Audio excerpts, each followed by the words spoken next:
on there. It was not recorded, but it's in the record. And the letter that you sent is also already in the record as well. It was not recorded, but it's in the record.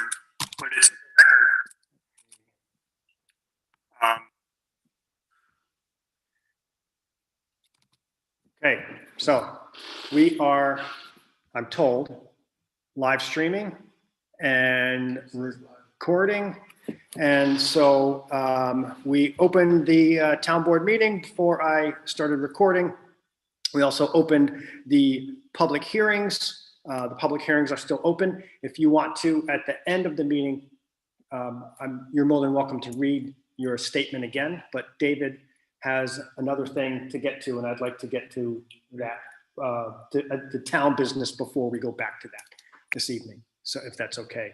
And so we also have a presentation, but if people haven't noticed, we are using a new technology. If you are zooming into this as a town board member or a presenter or the press, please mute yourself when you're not talking. And when we're in this room, the camera picks up your voice. And so we try not to talk over one another, or else it's harder for people to hear. And that's kind of, and as you can see, we're also learning how to tweak the settings. So please bear with me tonight.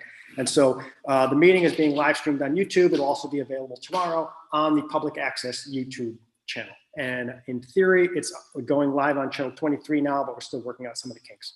And so another announcement is that Central Hudson sent a letter out to everyone, rather confusing about the CCAs. We've posted an explainer on the town's website and the town's Facebook page. And thank you to David for bringing that up. And I hope that clears it up for people. But if Central Hudson sent you a letter saying that, you know, Columbia Energy is now your provider, don't worry, you're still being served by the CCA. That's just the company that we're buying the 100% green renewable energy from.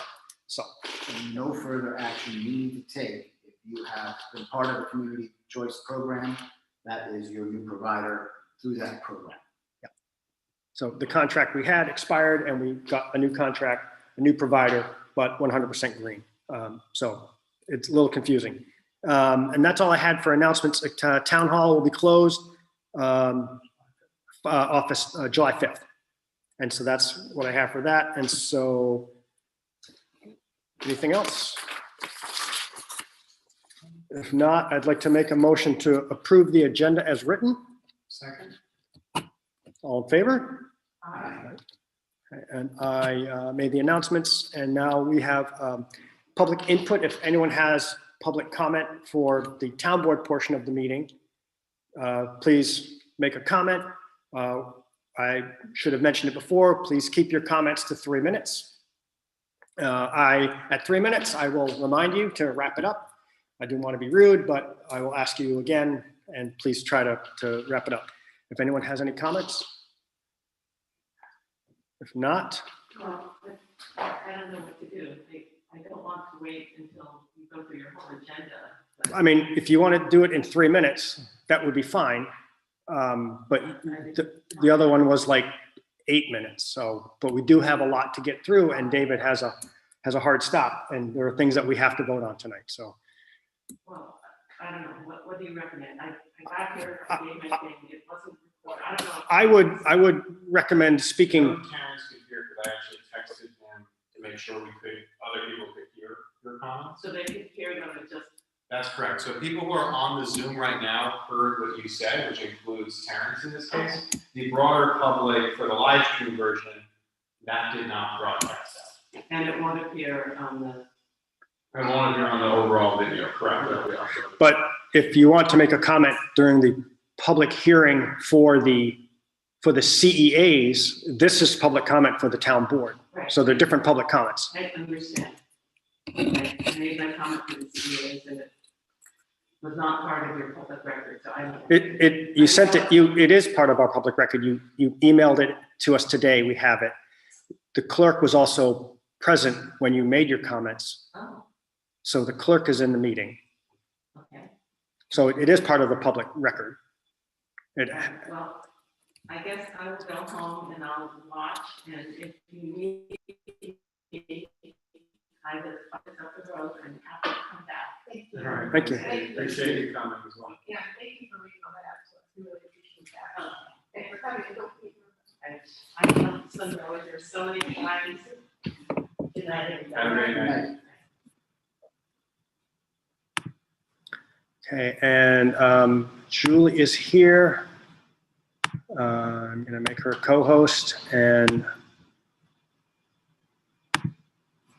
Okay, so Andrew from Cooper Arias, I'd like to hand it over to you. You are a co-host. If you have to share your screen, and how do I make you the so.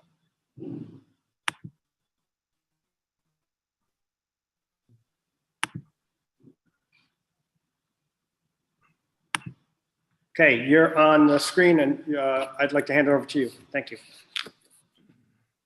You're muted. Are you unmuted? I'm unmuted. So everybody can see the screen now that's up there? Yes. Okay.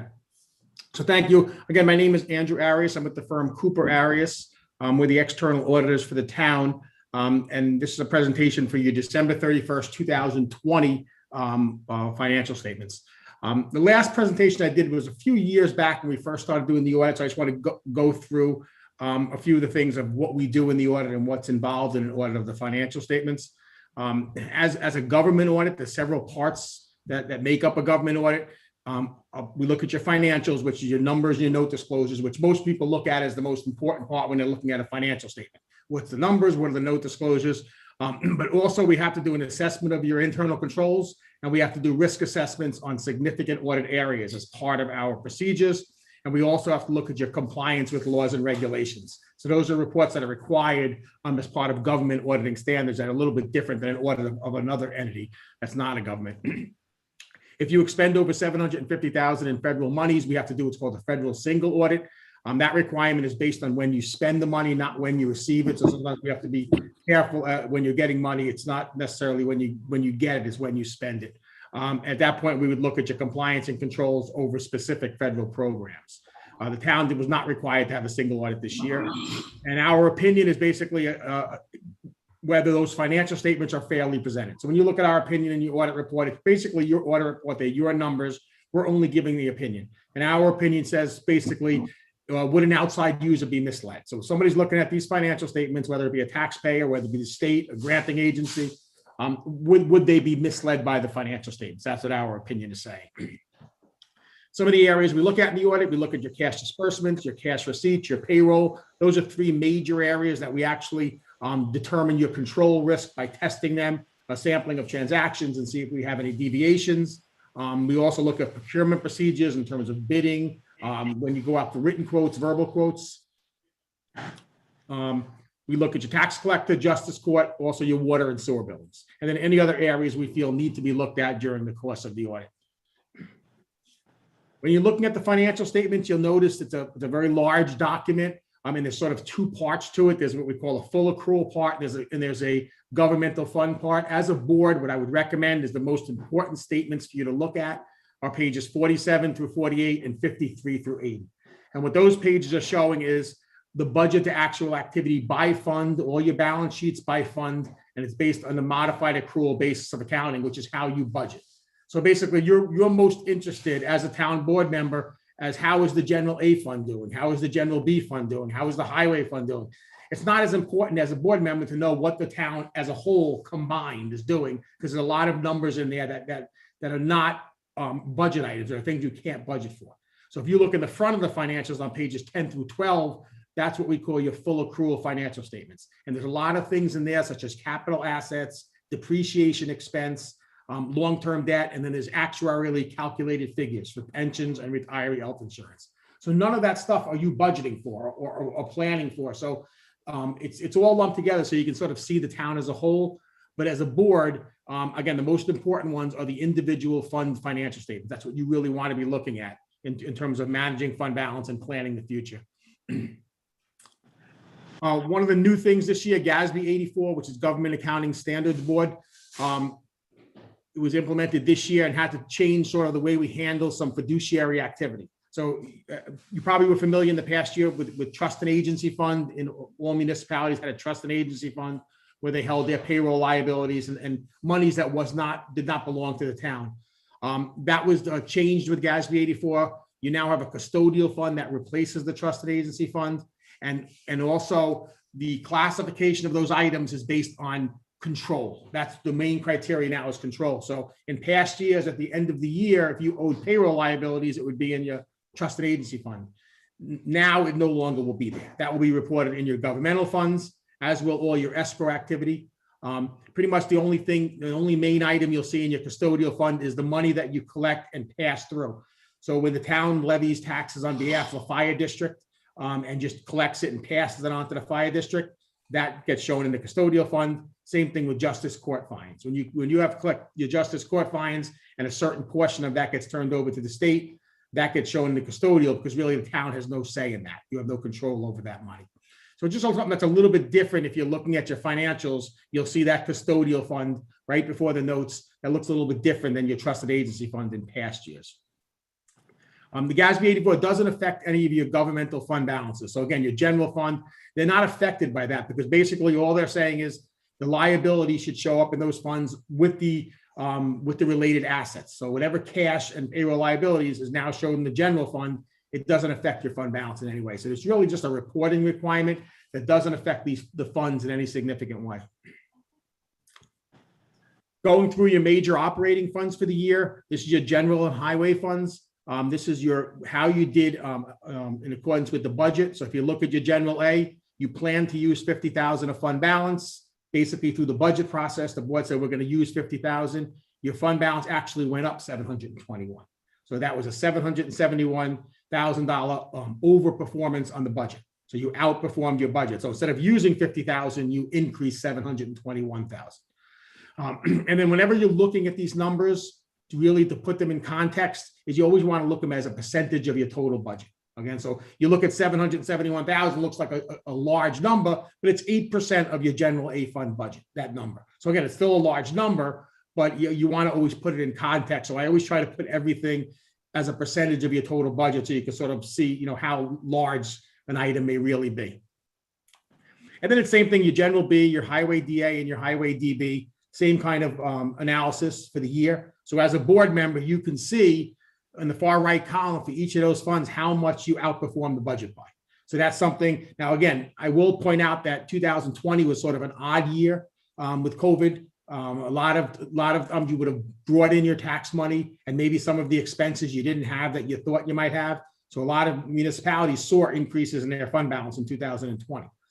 So sometimes it's kind of hard to gauge how you're doing, with your budget based on 2020. And it'll probably be the same as we go through 2021 as well, until we sort of get back to normal. Hopefully by next year, we'll have a full normal year. But as a board, these are the funds you can look at. You can get an idea of how you're doing in terms of your budgeting. And you can look in the financial statements. These funds will have their budget to actual reports on the statements I pointed out earlier, where you could look and say, okay, how did we outperform the budget? Was it, sometimes it might be your revenues came in over budget, could be your expenses came in under budget. It could be a combination of both. So as you go through the funds, you can sort of see, what were the changes to the budget? Do we need to adjust our budget, or is it just a one-time item? These are your fund balances. The components of your fund balance. Appropriated would be how much you're using towards next year's budget. Restricted would be your reserved money. And that third column is your unappropriated, unassigned. That's the money in these funds that's available for pretty much anything. So it's what you can use for anything that you need during the course of the year in that fund. And that's always looked at as, again, a percentage of the subsequent year's budget. When you look at those percentages, the state controller considers 10 to 20% to be like a reasonable fund balance. Now, there's no statutory limit. This is not like a school district where they're statutorily limited to 4% of fund balance. Towns don't have that. But the state controller will look at it to see, how much fund balance you're carrying and say, do we think that's a reasonable amount of fund balance? So you see all of those funds increase from last year, except for the highway. The highway is a pretty straightforward budget for you, the highway DA, so that pretty much stays consistent. But you can look at those percentages. And as a board, you can say to yourself, okay, do we want to bring that fund balance down? Is it too high? Is it where we want it to be? they'll say 10 to 20, but I always remind, when you're looking at funds like the highway fund, you have a bad winter, fuel costs go up, things like that. You have a lot of overtime. You can use your fund balance very quickly in a highway fund. So as a board, you may say, we want more than 20%. We'd rather have 30%. That's really your decision. There's no statutory limit on that. Then just going through all your other districts, your water districts, your sewer districts, your fire protection district. Again, you have a lot of individual districts, and that's the way you have to look at them in a municipality. Every district is like its own company. They have their own base, their own taxpayers that fund it, so you have to track them individually. But you can see all of those, similar to the other funds, outperform the budget pretty significantly this year by large percentages. That's a good thing for the town, obviously. Your fund balance and all those funds is going up. You're outperforming your budget. But as a planning tool for the board, for a board member, you should look at that and decide, look at your budget and understand, why it may have outperformed the budget by so much. Was it on the expense side? Was it on the revenue side? And use that as a tool as you get ready to do the next year's budget. And here's all your fund balances in the water district, sewer, and fire protection. The water 3 and water 4 are in deficit fund balances, but they are being addressed through the budget process. If you look at the last year, they both had increases in fund balance. So if you look at the water 4, that deficit will likely be eliminated in 2021 if you have a similar year to this year. And water 3, that'll be eliminated in the next several years. You'll eliminate that deficit. And that's the best way to eliminate these deficits. You can't get rid of them in one fell swoop. It has to be a sort of a systematic budgetary thing, a little bit each year till it's gone.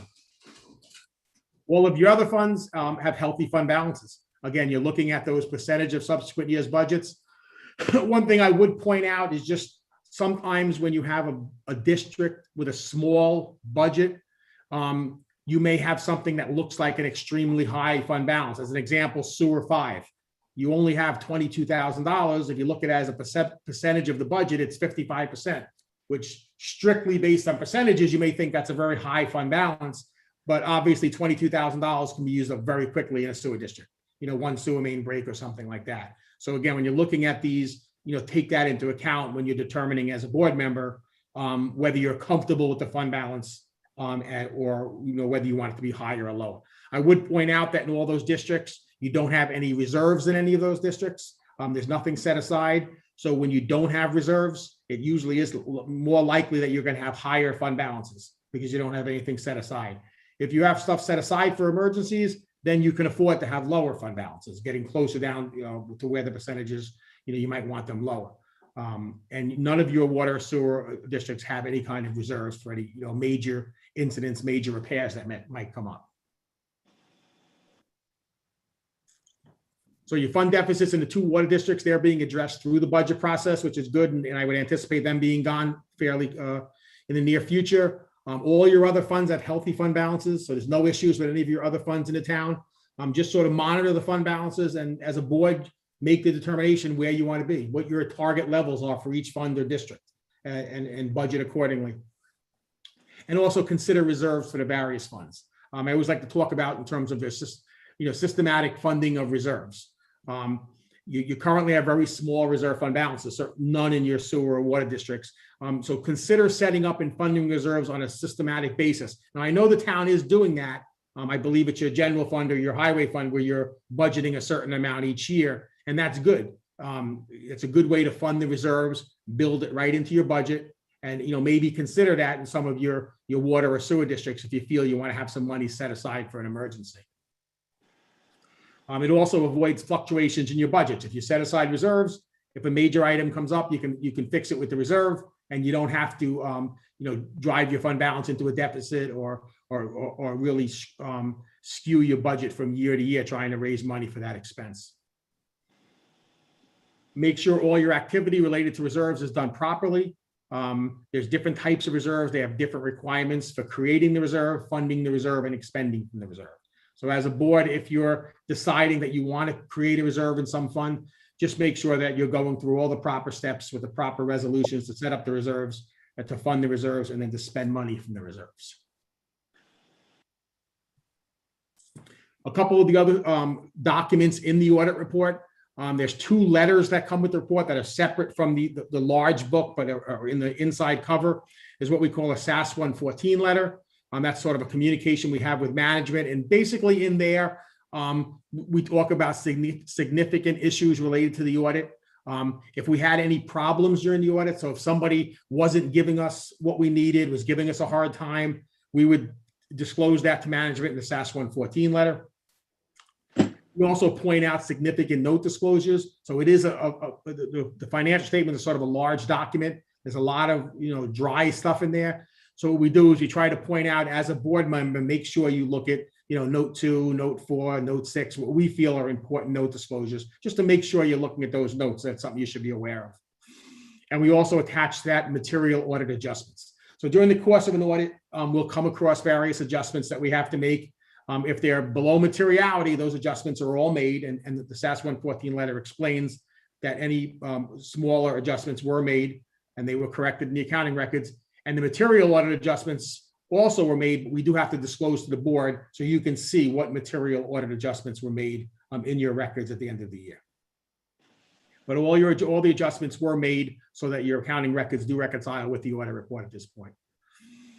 You'll also see in there the other letters, the management letter. So those will be findings, recommendations that the board should be aware of, and management should be aware of, but they're not significant enough to be in the audit report. And I'll explain what is significant enough to be in the audit report in the next slide. But these are just recommendations that should be corrected moving forward. And I believe there's 2 comments in there this year.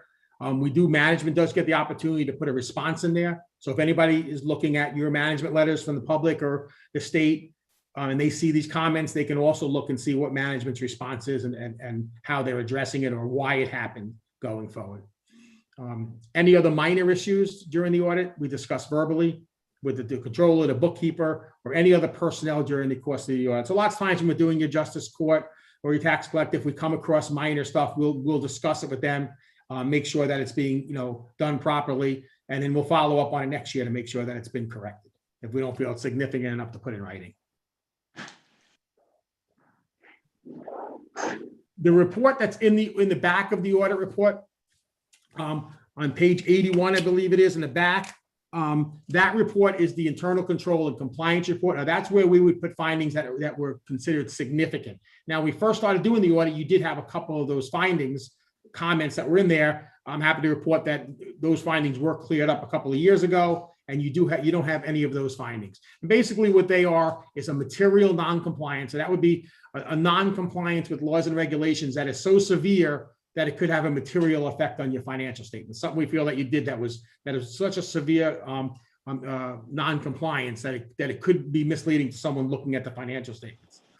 And the other one would be a weakness in your internal controls that is so significant that if an error occurred in your accounting, it would not be detected in a timely manner. So that's what we would call a material weakness or a significant deficiency in internal controls.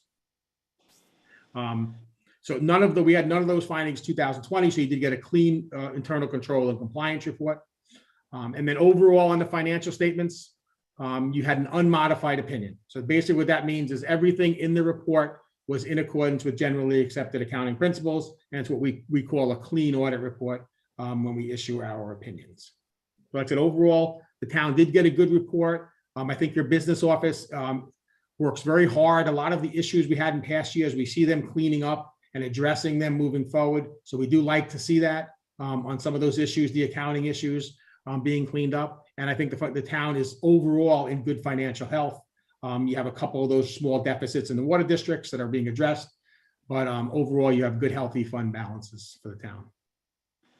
So if anybody has any questions on either the audit report or any of the comments in the presentation today.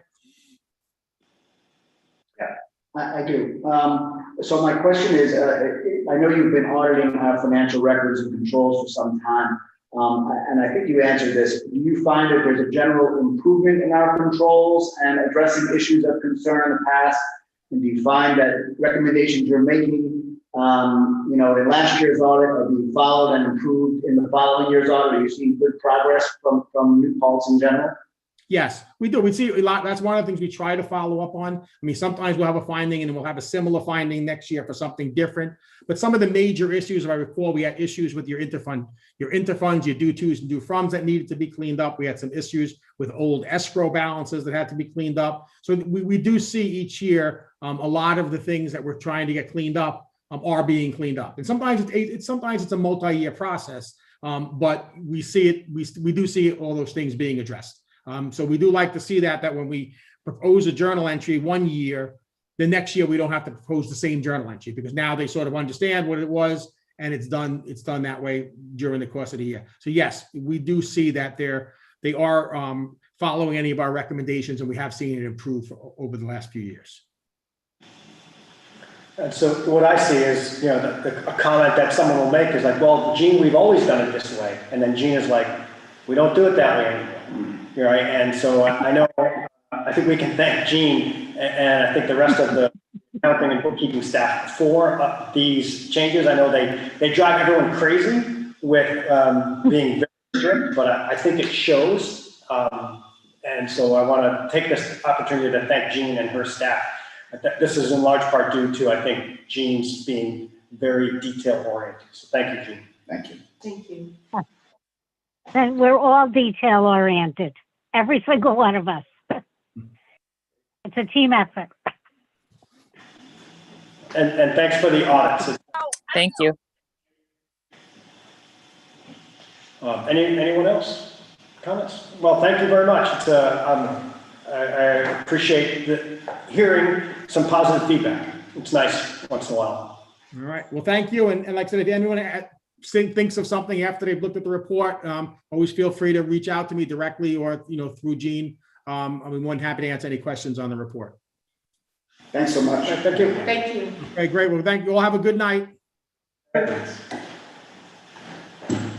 So, Ted,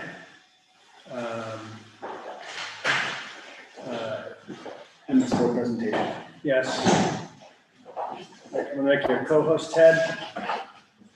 And you should be able to give us share your screen. We had another item as number 2. Are we gonna move No, I that? can do that while Ted's setting up. Great. So, thanks. I gotta get used to running the meetings. No problem. You're handling a lot there, Chief. So where are we here? Number 2 is the authorization for additional audits from Triumph Banks, utility, telecom, gross receipts, and franchise fees. So these are, these companies come in and they go and they look at what we're getting for the franchise fees, or they look at what we're paying for electric bills. And if there are mistakes, we obviously make some money back, but they take a percentage of it, but it doesn't cost us any money for them to do the audits. Why are they different from the other auditor? Is it their specific for? This auditor they look at our books to make sure we're following everything. This is another private firm that comes in. We give them, say, just all of our utility bills. Right, And they make sure that we're not being overcharged for certain things. good catching. They're looking for all cost savings. I like that. Sounds Yeah. good. And if they find any, they keep a percentage, we keep a percentage. Right. And Gene, these are folks who come recommended to you? Is Gene still on? These are people that are currently doing, I think, the cable franchise one. Is that what we gave them, Neil? So they're doing the cable franchise, and we're going to add a few more in there. Great. Yeah. And whatever they find, so the type of company that it is, obviously this is their business. But they're skilled in looking at these types of revenue generating municipal forms of money. And if we're not getting what is contracted, or if we're being overcharged on the electric bill, whatever differences they find and whatever refund we get, they'll take 40%, but the town will still get 60. Do I have a second? Second. All in favor? Aye. And Ted, I'll hand it over to you. This is our annual MS4 presentation for Ted Bitzer from Walden Associates. And I should not turn on my camera, right, because it'll home in on me. Yeah, but yeah, you're not being, let's see if I can get this. It's incredible, Jerry. Actually, you could move the podium over. I noticed there was like a, It's like a. a glare. Right there, try that one. We're gonna have cost savings on our audio visual team. Yeah. It's called Neil. The Single hand, the supervisor. supervisor.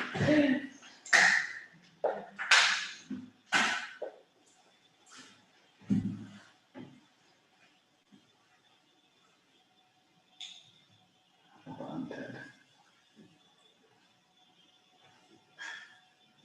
Yeah, I don't think if we're sharing the screen, so, sorry about that.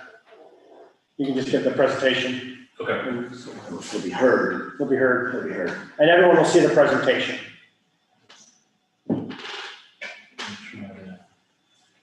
Okay, well, I appreciate being the answer to the trivia question when it comes up. Who was the first one to present a live PowerPoint We presentation? could try the camera, if you think it would work, we could try the camera, then they would see you. I do have my camera on, so Oh, okay. it's something that it goes to, but I can also go by voice to whatever works best. But I am pleased to be here this evening. We're here to talk about MS4 annual report 2020, 2021. And for those that have been watching this show for a time, it's an annual process, somewhat compulsory, for us to share news, updates. All right. Won't touch it in the button. Sorry, I have to cut out. Yep, for us to talk about stormwater, water quality issues and programs that are going on. And then also to shamelessly plug that the this year's report is now out for public comment right now. And it's out until July 8th. So this meeting is intended to make sure that everyone knows about that. They know where to get a hold of the report, review it, and submit comments if they like. Once that's all done, then the process ends with those comments being included with the reporting and management process. So again, this stormwater report being available was noticed through the normal town channels. And you see here down at the bottom, through July 8th, comments are being accepted. You can read through the report. There's a physical copy of the library. There's a copy online for this to go through and see what the stormwater quality presents for this year.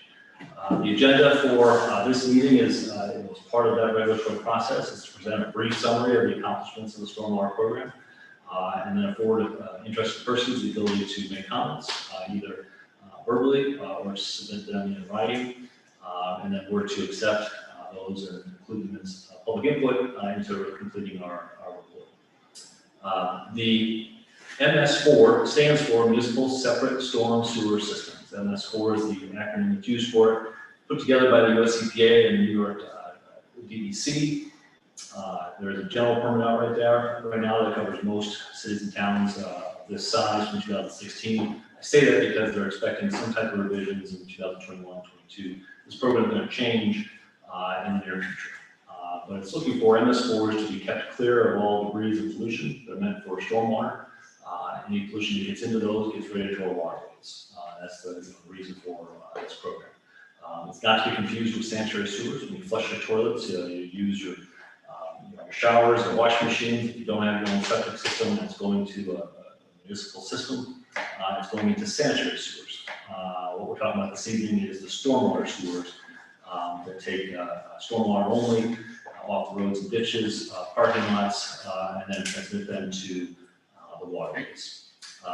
And the goal of that is to keep as much pollution out of those stormwater systems from your parking lots, your roads, your backyard, because any of that pollution ends up in the Wallkill. It ends up headed towards that way eventually into our waterways. The more we can keep out, the more clean our waterways will be.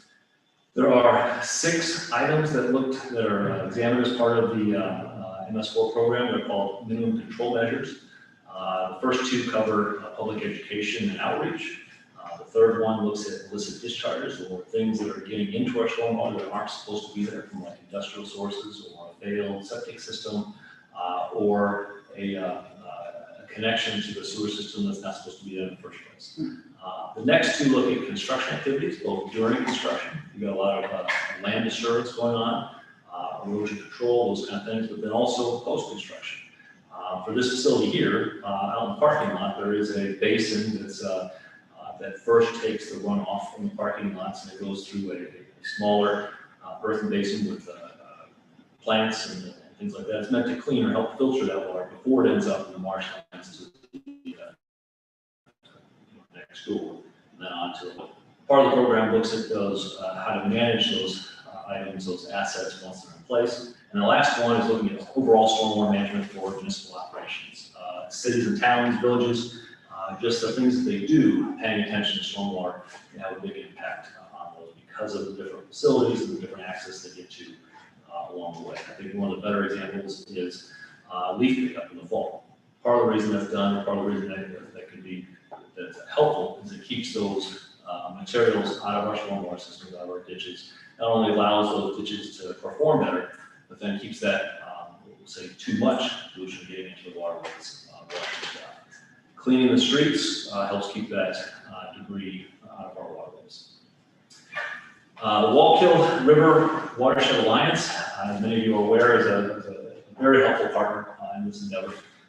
The town invests in river activities to take or to do much of the public and outreach and educational efforts. They've continued to do that even through last year, which was challenging in a number of standpoints. So, minimum control measure number one, the public outreach and education, town website, social media for the town, and then also many of these things, if they didn't happen in person, have happened in years past, will happen in years to come. And then also things like the Wallkill River Summit that still happened last year on virtual level. So many of these things will continue to be done if there were just a pause from last year. We also did online training for the town. It was also available to village staff and to the public. And there's sponsorships for roadway cleanups on a routine basis. Again, the purpose of minimum control number one is to educate the public and to target audiences that can be helpful in that regard. Number two is public involvement and participation. So the first one, we educate them, we get the message out there. The second one is to encourage them to actually get involved. Part of that is this evening. We're noticing that the town library has a hard copy of our annual report. It's also on the website, and you can look at it in the comments. Each time that there's been river cleanups sponsored by the Wallkill in this area, approximately a ton of debris has been removed from the river and the surrounding area. So it does have an impact. We want to encourage those kind of activities to keep our river and waterways cleaner. Number three, again, is illicit discharges. It's things getting into our stormwater system that aren't supposed to be there. It can come from sewer sheds or sewers, it can come from restaurants, septic systems that are failing. It can be oil being discharged along the roadway that ends up in the ditches. It can be inflow or infiltration, which we're going to study on now. It can be from pump station failures or miscommunications from the sewer system. And complaints, concerns of this regard, if you do call the town, they are followed up by town staff or the resources. So the thing with illicit discharges is if you see something, you suspect something, the town as a resource can look into that. Give the town a call, and we can look into whether or not it's something that should be stopped. This is through Stacy and the code enforcement in general? In general, or other resources. I've been called from time to time to look into things. I mean, it could be any number of people that have a baseline of training in that. And the Watershed Alliance has done it as well. We have people that used to do this professionally that volunteer, and they actually participate in some trainings. They go check out situations that look like a little bit like this might not be okay. Yeah, so like, a good example is, it hasn't rained in like a week and a half. And you're like, why is there water running over there? And then you go over there and you're like, it kind of stinks. That's weird. And then, so call Stacy and she'll check it out, or Ted will check it out. And it might be a leaky pipe. Thanks. And to have that ability, half battle, if those things happen, it's like, well, I'm not going to call the phone. And then it does nothing addressed. But having accountability is part of the program, part of keep the waterways clean. The fourth one is construction sites, stormwater runoff control. Again, a town designated engineer will review construction permits, and that goes through several times for permitting and the planning process, even the environmental Conservation Board looks at those, offers insight or advice into how to have those construction sites handled appropriately to prevent erosion in the first place. The SWPPP, Stormwater Pollution Prevention Plan, is required for each of the projects, and that's reviewed again by the planning board. The applicants, any changes or adjustments that need to be made are required of the applicant's engineer before the construction starts.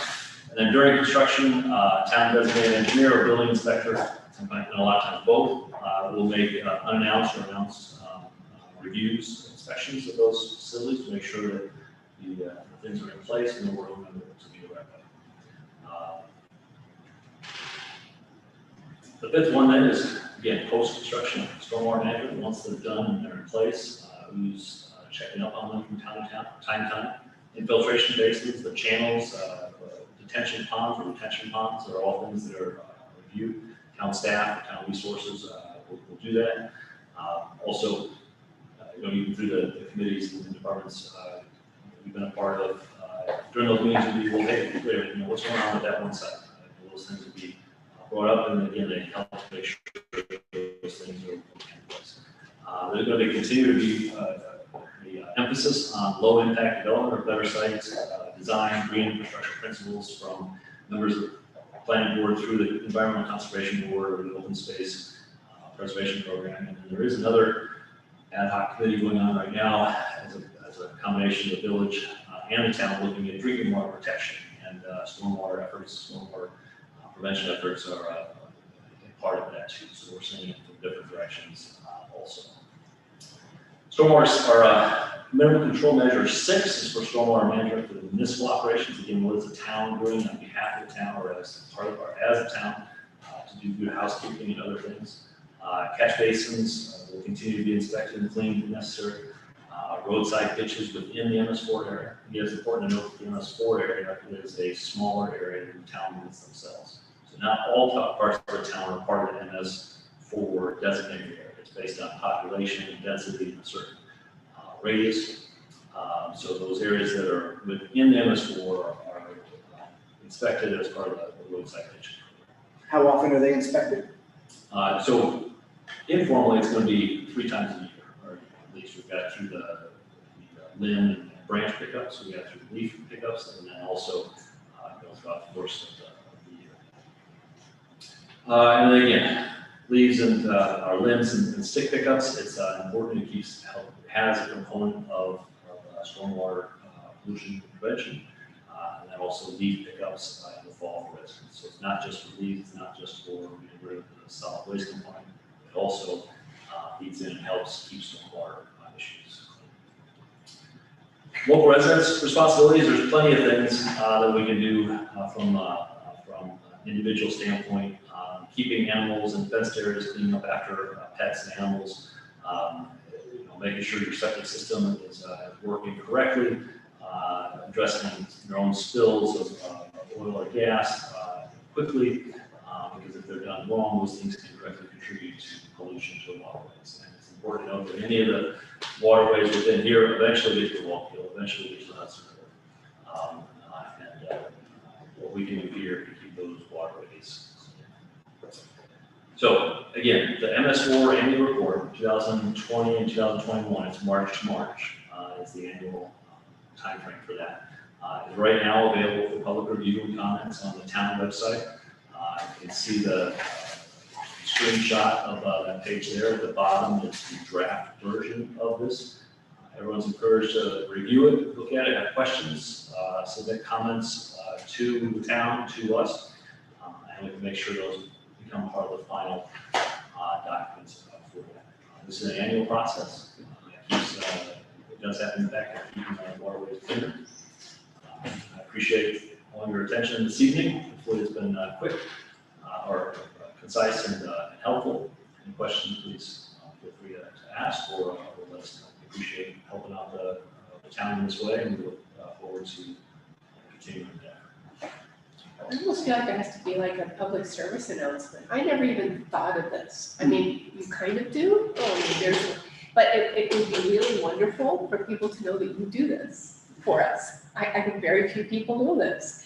it just rains and then things get cleaned and, things get stuck and then somebody gets them unstuck. But, you know, you don't think about it. You don't think about your plumber till you need your plumber. But I think that it's a really, just interesting topic that I never thought of, really. So, you know, having a town public service announcement, I mean, if there's little green signs that say this area is part of this. I think we have a map, we have the MS4 plan, and so part of this is an official public presentation, and part of being MS4 community, we have to have this public presentation every year. Yeah. And then we do the outreach, I think with the Wallkill Watershed Association, and we try to like present this to people at the regatta and things like that. That's great. And then, but this plan is basically telling the DEC, who's in charge of the MS4, like, hey, this is what we do.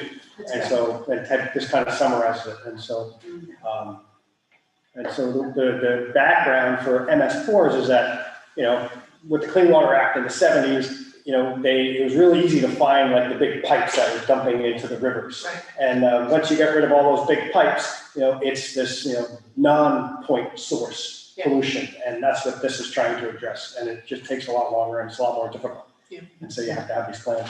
Can residents find out easily if they're within the MS4 district and know that we're monitoring them because it's believed that what comes off of their property really finds its way into the Wallkill, Hudson, and so on? Or is it just that that's the requirement, that we're at a certain radius and doesn't really look at the watershed? It is land-based.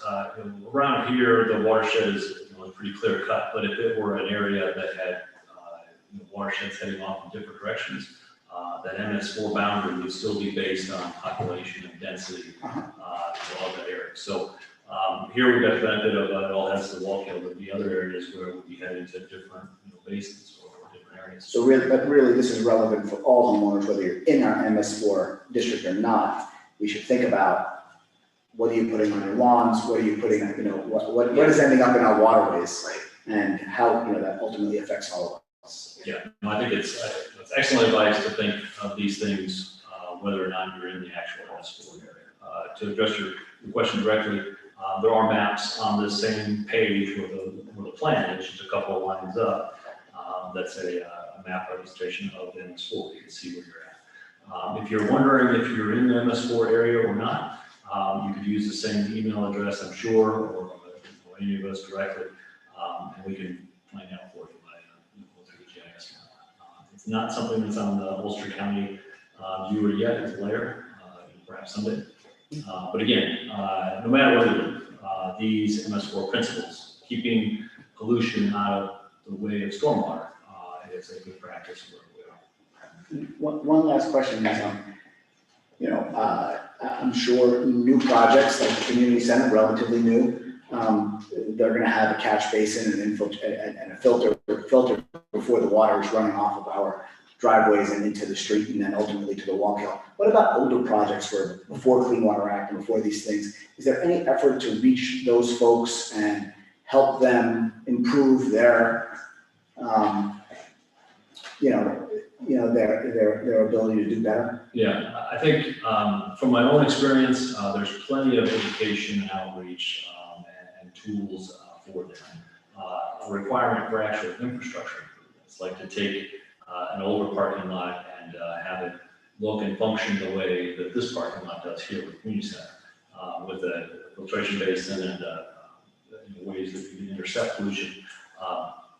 There's no absolute requirements for infrastructure improvements that I'm aware of if you're not doing anything.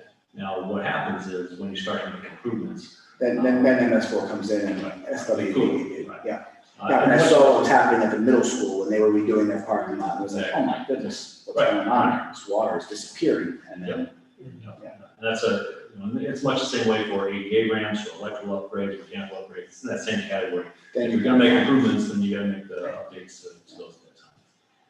The other part that you think of is farming. We have so many more CSAs opening up, and we have and it's a rural area. Once you get past the town, there's big tracts of land that are being used for farming and animals. And you think about waste, fertilizers, animal waste, big time. Yeah. Kind of. Now, those, and for the most part, those concerns are taken by other programs because they're away from the municipal I areas, see. for the most part. This- For here, we take that same idea and we say, okay, we focus on pets, right? Mhm.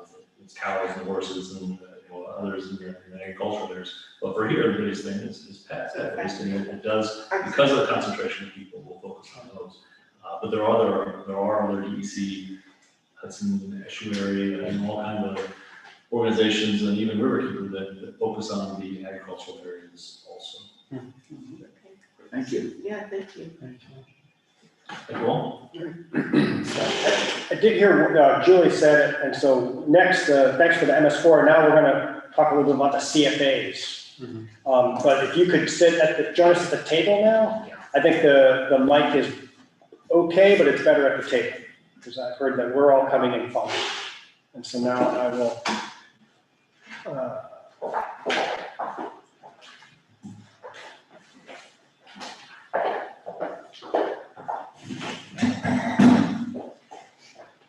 And so this next one is the CFAs. We weren't sure if they were going to happen this year. These are the Consolidated Funding Awards.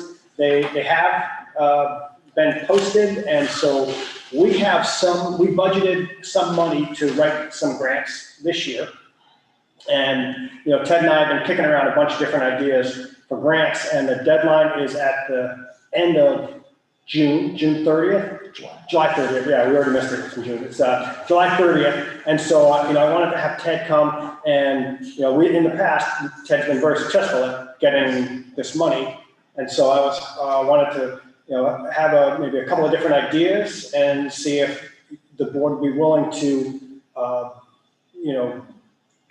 allocate some of that money that we budgeted for to have Ted write some grants for the CFA.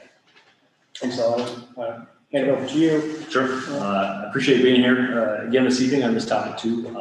The CFAs in general and any of the grant applications, what we've found at Walden or our own effort is that the effort is continual, it's comprehensive effort, and you consider, you don't have to, but you consider participating in every opportunity there is because you build and you learn, and you have somewhat of a track record if you continue to be active in it. And then also you look at any opportunity for partnerships and other supporters, town and village, town and riverkeeper, those kind of things really help on most all of the grant programs that we've seen we've been experienced. So we bring those components when we start doing this type of grant work.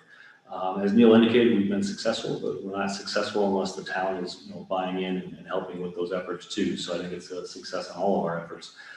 In 2019, we applied for 3 grants and did receive one for $80,000, but it represented 70% of the amount that we were looking for. Right. So the 2 smaller ones that we weren't able to get, they were smaller, but the one that was important was big, and it's ongoing right now, and it's the I examination of the town's sewer system. And then in 2020, which actually happened early this year in 2021, we did an application, a single application for Ohioville's wastewater treatment plant based on the regulatory pressure that's coming up for that. And we were 100% successful in getting that one too. So again, it's you pick the projects wisely, you look for the collaborations, you look for the bonus points and the opportunities to work with other communities and doing that. So far, and again, this has been out for a while, we've been talking about for a while, and just because the end of July is coming up doesn't mean that we're flat-footed right now. We've been working with this, not only with the town, but other clients, listening to the road, going to webinars and picking up what the word on the street is and other seminars, and of course, discuss it with Neil and others as to what might be most appropriate or successful in both, for the town. The 2 things that I think have bubbled up to the top that I think we're most interested in applying for both have to do with the Empire State Trail. But there are several others that also are on the list that are worth considering. What I'll do is I'll talk a little bit about both the 2 that we're recommending that we would proceed with this evening, subject to your approval and subject to the actual contract negotiations or with Neil. But then also I'm going to mention the 4 or 5 other ones that have also been discussed So you guys all have some insight as to what's being considered, and maybe we end up in a different place. But the two with the Empire State Trail is the first one is the inspection, design, and maybe even the construction dollars for the repairs and the improvements to the Springtown Road Rail Trail Bridge. You guys have talked about it in meetings before. Looking at the bridge and the approaches, building off of what improvements were made several years ago, but then picking up the things that were left off. I also have to mention, it's the Quiet Place Bridge. It's great, and I appreciate seeing it in the second, movie or the second version that came out. Oh, that's a spoiler. Don't Sorry. That's the only reason I see it. We want to take care of that asset, that treasure of the community. Second one is then studying or planning the design of trails and connections to the Millbrook Preserve, both inside the trail and outside the trail, with Dezeen School, Sunset Bridge, and others connections, both egress and ingress, in and out of the Millbrook in that area. Looking at it, and I say first from a study standpoint, a master plan, planning, design of those trails and connections that will be followed up with construction applications. Once we have a community consensus on what would be the most appropriate for those areas too. Those are the two that are at the top of our list, on my list right now. The other things we've considered is construction funding for some of the sewer studies that we've done. Unfortunately, they're not ripe yet. We still have to finish the Ohioville study. We have to finish the I&I work before we can apply for the construction funding. So those just aren't timely yet. Another one is to study or plan for septic relief areas in like the tributary 13 or other areas on the sanitary sewer side that are close to sanitary sewer facilities that would make sense. Another one is studying or master planning for upcoming solid waste, composting, highway garage, and then what do we do with the town hall perhaps once it's not there at the Clearwater Park area. It's 189 acres, plenty of opportunities for there, but some things like composting, things that are coming up that should be planned for. Fourth one is broadband expansion, getting out to some of the further reaches. And then the last one is looking for the opportunities for filling the funding matches that are required for the Henry Boys project. There are other avenues that we can look at for the local match portion that's necessary. Those are the ones that have been talked about, discussed in the context of the two that we're recommending this evening. So the rationale for you, Ted and I had a bunch of conversations about it, when they're looking for, a high priority is placed on Empire State Trail connectivity. Mm-hmm. And so they score a little bit higher. And so you want to kind of, give them what they're interested in funding. Also, the Wallkill River Bridge it's an expensive project. Yes. And so we're trying to figure out a way. One, the advice that we've gotten from people is make sure you kind of have a good idea of what your costs are going to be. And so, I had Ted go out there and take a look at it, and just to do a real engineering assessment is pretty expensive. And so step one is write a grant, maybe we can get that paid for. And then we have better numbers when we're asking for the real dollar amounts. And it's also, it's not a huge grant, so it's a good chance to get funded. But it also kind of gets the ball rolling. Chris did end up going out there and fixing it. The board was loose. I think it's good. When we talked to some engineers, they kind of looked at it. They said it's fine now, but you better start planning. Mm-hmm. You're not looking decades. You're looking 5 or 10 years, and so. I think now as we start trying to get some grant money and get that thing fixed. And so, one idea is the CFA. And then later on in the summer, that also a lot of that hard work is done right in the CFA. We may then also apply for a TAP grant because that's a bigger pot of money. And, it's a bigger long shot too, but, we got to keep trying, you can't win if you don't play. And so that could set us up. And then if we don't get it this year, then we can apply next year and kind of keep refining it. But, I think means we're more likely to get it within the next 5 years. But, I would like to start sooner rather than later. And also, it's on the Empire State Trail, which is a priority, so I think that helps us with the likelihood of it being funded as well, although you never know. I had a question. I do a lot of grant writing, and one of the things that I try to do is always double back and find out why I didn't get a grant. So if it's at all possible, I call up and I find some unsuspecting person and query them on every reason why I didn't get the grant. And it really sets me up for understanding what they're looking for, or what I didn't see that they were looking for. So when you had said that you got 70% of the grant for the last project, but you didn't get the other 30%. Was there a reason you think why those weren't, they're smaller, but was there a reason for that? So first, from a practice standpoint, we do that too. We do that with RFQs and Ps that the towns or villages, submit to us too. We're doing it, and a lot of times it depends on that municipal government, or if they're willing or have the time to provide us feedback. But almost routinely, we do ask for that kind of feedback when we don't get projects. And on the flip side, when we do get projects, we routinely will ask for the proposals, costs, and other things from the firms that weren't selected, because we also include that. We can learn from those too. So we do make that a comprehensive effort. Now, for the ones I specifically mentioned from 2019, we did not follow up on those two.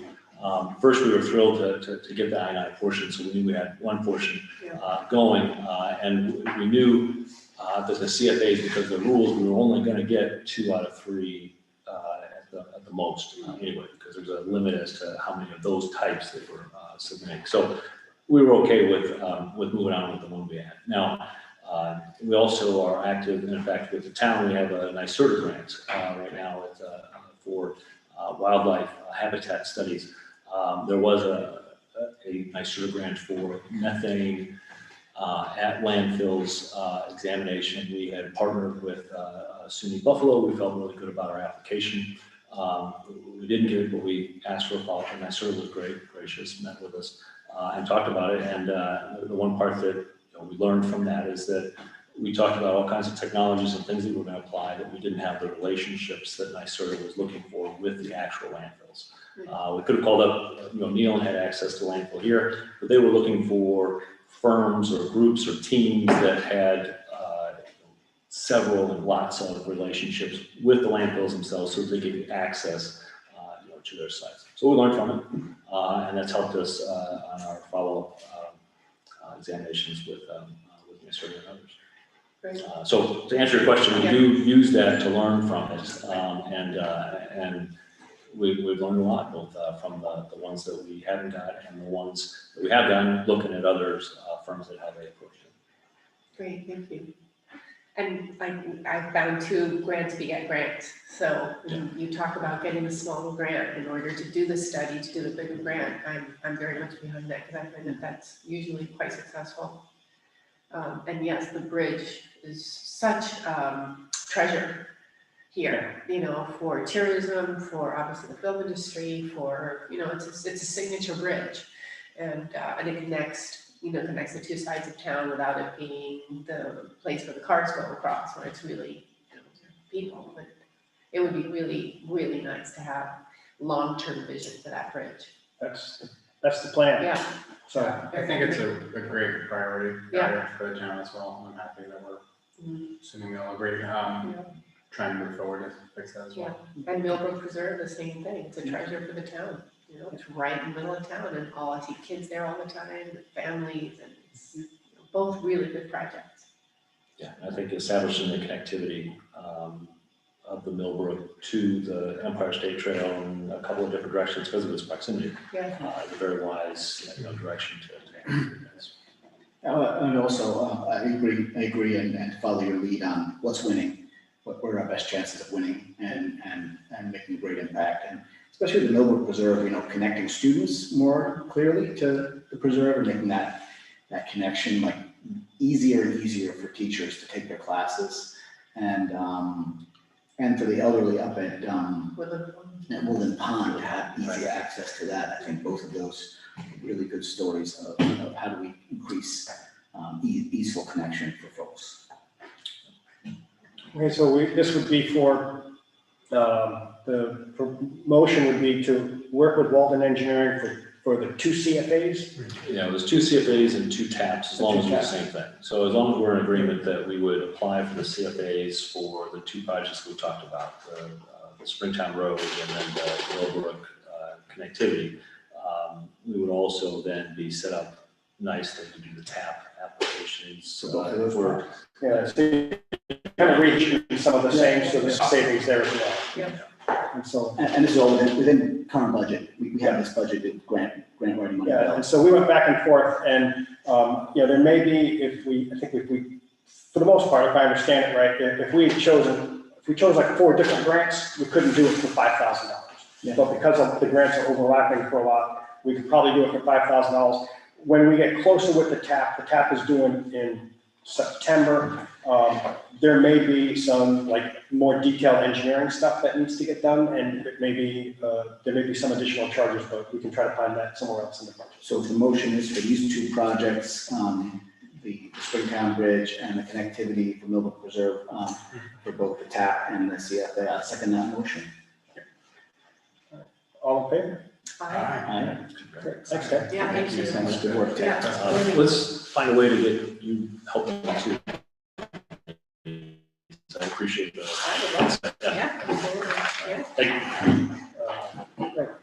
So I'd like to maybe, so for number 5, the CEA discussion, I want to make sure that we get through the things that we need to vote on tonight before that, but my suggestion is that we leave this open because we didn't get a chance to have everyone heard at the public comment tonight. We leave them both open until August 5th. Okay. Okay. And that way, if no one feels like they didn't have a chance to talk on camera or anything, and if people want to come back on August 5th, we continue this discussion and we don't do anything, right? And then we can keep having that discussion. And at the end of this meeting, if we want to talk about this as a board, we do, but I'd like to get through the agenda items first while David's here. I'll make a motion Is Julie to, on the meeting? I just want to make sure she has a chance Yeah. to chime in if she has anything to say about your plan. She's here, she said she was I having. am on the meeting. Just wanted to make sure Yeah. that you had a chance to comment. Thanks. Thanks for noticing. No. so could I make a motion to keep the CA discussion open until August 5th, Great. At 7 PM? 7 PM? Great. Second. All in favor? Aye? Aye. Aye. Yes, so everyone, there's maybe a few second delay, so everyone's aware. Okay, that's good. So the consent agenda, I'd like to make a motion to approve and authorize items 6A through 6D on the consent agenda. Second. All in favor? Aye. Aye. I'd like to just say something quickly about, I just want to publicly thank Ingrid Heckel for her incredible service to the town, and the community is so much better for it. So thank you so much, Ingrid. Ditto. Yeah, I second Thank you, that one, Ingrid. Julie. Thank you, Ingrid. And so the number 8 is, these are a motion to authorize Central Hudson Gas and Electric to install at 59 North Putt, $10,150 to be paid to Central Hudson for a gas line installation and $1,952 for trenching. Second. This is within the budget. All again within the Yeah. budget. You have a second already. All in favor? Aye. And so, Aye. that Elting, the next one is, just so everyone is aware, the Elting Library has a ballot proposition resolution, and we have a secret declaration. So the town has received a petition pursuant to section 259 subdivision 1B1 of the education law of the state of New York from the Board of Trustees of the Elting Memorial Library, requesting that the following question be placed upon the ballot and voted on at the next general election of the town of New Paltz to be held Tuesday, November 2nd, 2021. It will read, shall the annual contribution of the town of New Paltz for the operating budget of the Elting Memorial Library be increased by $100,000 to the sum of $656,000 annually? The resolutions have been posted on the town website. And so we have seeker on the seeker resolution is there. And so I would like to make a motion to approve the seeker negative declaration resolution. Second. Discussion, all in favor? I, And then the motion is, Julie does I little after us. No? Julie? I did say I, but maybe I might didn't get heard. Just wanted to make sure you heard us. and Thank then you. so a motion to approve the ballot proposition resolution. Second, and just for, I think it's just important to clarify for the Please community as well, that the way this works is that and petition community members, which they have done, and bring us a petition to put on the ballot to increase the funding. Our role as a town board in this case is actually just voting to say whether that petition has been properly submitted and whether those are valid signatures. It is not necessarily an endorsement on our part of whether we agree with the proposition or not, but simply saying that they followed state law to allow for the referendum process to happen. And they've given it to Rosanna, and we've looked at everything. The And there were signatures are enough valid. petitions to put that on the as a referendum on the Yes. ballot. Yeah. And so we're just approving that process. Our role is It'll to appear say- on the ballot. This was valid, and it's on the ballot. Thank you for that clarification. Yeah, That's thank you. helpful. Yep. Yeah, very helpful. Do we have to approve? All in favor? Aye. Great. And so. Aye. It's still there. And so this next one is, I've asked, we've been working on the town hall solution for a while now. Yeah. And, the courts are, for everyone's information, the courts and police are moving along quite well. Got a tour 2 weeks ago. It's really exciting there. Things are on schedule still. We haven't had any major disruptions with COVID, with supplies or anything else, but, keeping our fingers crossed, you never know.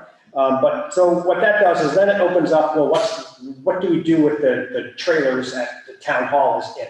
And so, one of the ideas has been to take a hard look at Platteville Ave and say, well, is this space usable? We had Rick's firm take a look at it before. They kind of scoped it all out. There's enough room there, so it looks good, but the big unknown is, are the buildings, what kind of shape are the buildings in? How much work is it going to take to actually redo the buildings? To take the asbestos out, the lead paint out, to, improve the air, the AC, and, fix leaks that are there. If you've been to the courthouse, they need some work. And so I asked Rick, Alfondre's firm, to kind of give us a proposal a proposal for how much it would cost and they do it by the hour, up to a certain amount, for all of those different steps, including, the estimates for how much it's going to cost to take out the asbestos and things like that. And so we have that proposal here, and by the time that proposal is done, they'll be able to come to us and say, well, if you do want to go there, this is what it's going to cost. Yep. And this is how difficult it's going to be. Yeah. And we have money in the original fund that was set aside when we moved out of the town hall back in 2015. And there's enough money in that to pay for this assessment. Is this a cell tower? This is the cell tower money. And so, This is not, just to be clear, this does not lead us to a plan, this is not yet a plan for what the renovation would look like to house town and village offices. just town actions, right? So this is for the town-owned portion, Uh-huh. right? It's hard for us to all make the same decision at the same time, but there's enough room with the courts moving out and where the court clerks were and where the police station used to be. For us to say, we might be able to put our town offices in these At locations. least right next door to the village. It'd be really nice to have those in town, Yeah, Yeah. and Yeah. so just to be clear about the Alfondre bid for this is to get us not to a plan for what that would cost to renovate. Yes, renovate, so it's like the first step to say, well, we're not gonna come up with a really expensive plan if we then can't afford to do it. right, is it feasible? Feasible. This is feasible and how much will it cost us? Yeah. Like, right, These aren't, This is like the remediation and basically looking and seeing, these buildings are solid, you can do renovations to these buildings that make more sense than building a new town hall. yeah, it gives us a realistic number to base our decisions on. So Neil, just to clarify that I understand, it's a feasibility study, is what we're looking to essentially do, correct? Yeah. Okay, yeah. Yeah, and so like, I like to know the facts before I make a decision to rule something in or out. And this gives us I think the it's a very appropriate. Yeah, data. and they thought, at the end of this, we'll tell you whether it's worth you spending the And- much bigger sum and roughly what it would to design what this Yeah, is. and roughly what it would Just cost. give us a rough cost estimate of what that renovation. Yeah, that's part of the, Yeah, that's what I was. that's what we need to know. Yeah, Yeah, I think that's fine. yeah, good. So we can sit around and say, well, it's gonna cost X or Y, but I don't need just another plan and then we don't Yeah, know how much it's gonna cost. great. Awesome. And so, and they think that, we'll have that within a few months. Okay. And we can then start making decisions, is this, the trailers are already starting to fall apart, so we have to do something eventually, so that's my goal, my proposal. If they can make it as green as possible.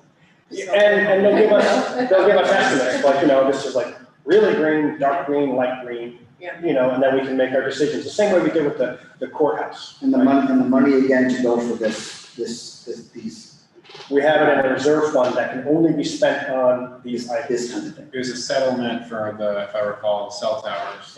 Yeah. And the 2015 board put it into this fund, and it can be used only for solving the town hall problem. It was probably a bad idea, but in this case, it worked out for us. Yeah.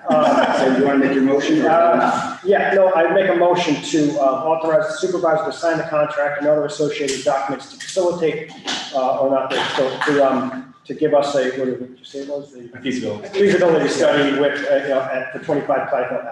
Second, Alex? All in favor? All right. Aye. Go ahead. And those are all the votes we had to take. The last one, while David's wrapping up. We wanted to have a discussion about, public comment. Yeah. And, people letters and then reading letters, and Public hearing or public comments, could be public hearings too. My thoughts are, and also when I go back and I look at the open meetings law and the decisions, you need to be pretty universal in your enforcement of the rules, right? So you get yourself in trouble if you're like, oh, well, you can have an extra 5 minutes, or you can start over again. So you have to have a pretty, 3 minutes. 3 minutes, right? And you can, if you want to read 3 1-minute letters, you can make 3 1-minute statements, or you can make 1 3-minute statement. But you don't get to make 3 3-minute statements because you're reading letters from 3 different people. A person gets 3 minutes, and, sorry. But we can continue this discussion, but I didn't want to. Yeah. I just want people to think about that. What I think would be helpful is, since I've been on the board, this has changed a number of times. We went through a period where actually people were getting the clerk letters to read, which sometimes were inflammatory to board members, it was a whole thing. I think it would be great if we could actually come up with a code and adopt a code for public comment, and just kind of say, it could even be like a reorg meeting kind of item, like for this, 2-year session of the board, here's the standard that we're doing for public comment. So we can post that, make that clear, stick to those rules. But I think this is not going on here, every few years this does change. And to be fair to the public, I think if we just formalize it. Yeah, that's all I really want. I want something that is formalized and standard, because we really cannot change it around by even what is being commented. I think our citizens need to know also, when they for a meeting, that is in the public record. But they do want to know, am I will also read that out loud at a meeting? Because they, just like Kitty wanted to read her statement today, even though it was already the public record. They want to know, is that okay? Is that acceptable? I think what Neil is saying, and we'll have more discussion about this, is 3 minutes. You can do whatever you want in public input. Right. But you can't say, I have 3 letters from 3 people and I'm gonna read each one of Your them. letter, and, your you know, opinion. and that there's campaigning going on or something like that. I mean, I think it's also important that people know that, you know, they can write, you know, I read all my letters. Every letter that comes to me, I read. You know, the rules are different in different places. I've heard at a zoning board meeting, zoning board members are like, if you submitted your letter, do not read it. Do not read it. There's different protocols, and I think it would be good if we had universal protocols throughout our municipality about this is our rules around how the public can interact with us. I like the universal stuff. And I also think too, it's important that like, we want to hear from the public. I think on a number of decisions, at least I can speak for myself. But at the same time, these are held in public, they are not public meetings. And I think that that is an important distinction as well too.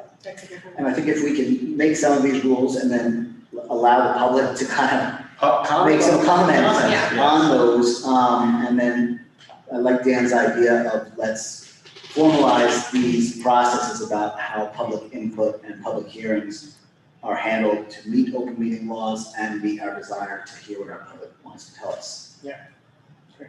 How does I the want, board do it? Do they allow public comment? Yeah, no. No idea. Who are you asking about? Then how the village board or other groups do it? I just have Find no out. idea how zoning obviously has, yeah. Julie, did you have a comment? oh yeah, I guess I was gonna say, you know, I wondered if a task force even would be a possible, you know, solution to finding, you know, finding an answer to this. Is that something folks think would be a good way to go?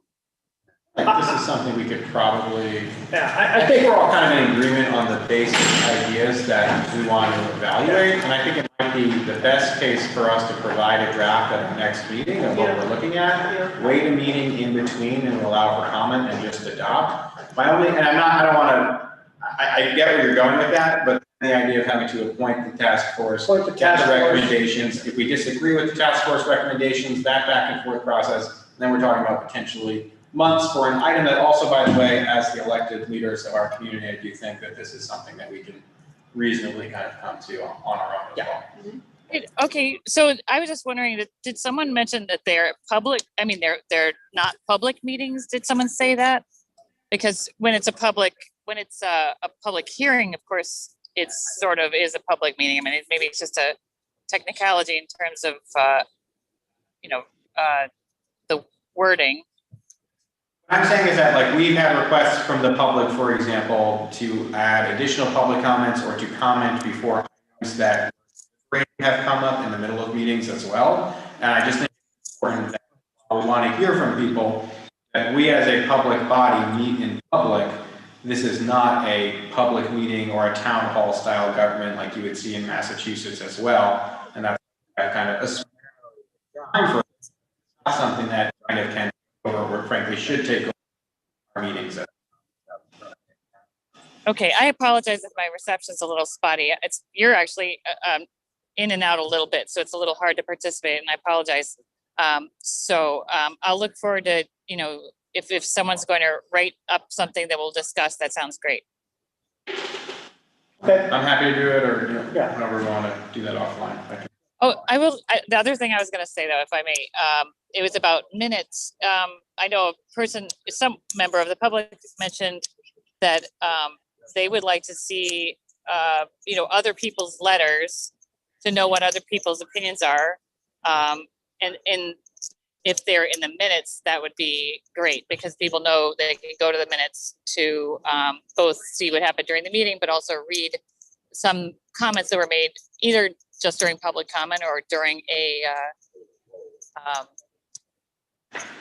you know, public hearing. I would just say from experience, I think for public hearings, that is important for the record. For public comment, I have definitely seen that become very problematic. Like, if you say something incredibly demeaning to an elected official and you throw it and it becomes part of a public record, then when you Google it comes up. We just want to be mindful about those dynamics. For things where you're specifically soliciting public comment, I would agree with that. But I would say for the specific minutes of a meeting, saying Kitty Brown came to speak on CDAs and encourage the board to X, Y, and Z, I think is adequate to say what you did. For the public hearings, Yes. those letters are in the minutes. I'm looking at the letters that people submitted are in the minutes already. And so all they have to do is check the minutes, which I'm doing right now as we speak, and they're in there, so. Fantastic, yeah. And so even things that aren't read during the meeting though, you know how we get letters throughout the week or, you know, before a meeting, in advance of a meeting, and these letters often aren't read. Are those available in the minutes as well, Neil? When it's a public hearing? Yes. They're part Awesome, of the, yeah, part of the official record. yes. Mhm. Great. And I think that really helps if we also just clarify that for the public, because I don't know that everyone knows that, including me. I don't know that, I didn't know it was done as a rule, and I think perhaps I did, but just wanted to clarify. Yeah.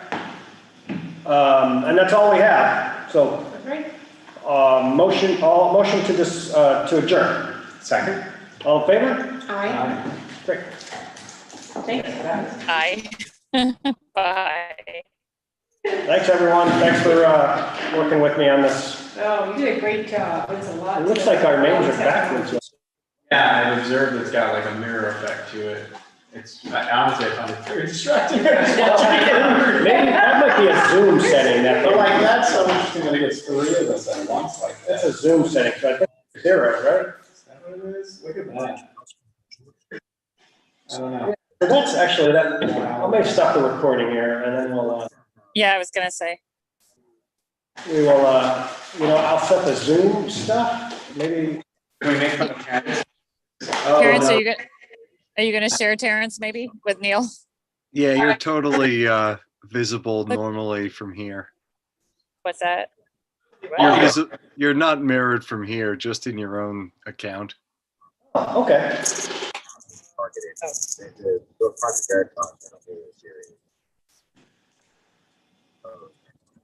That might answer my question, actually. It seems to be still recording.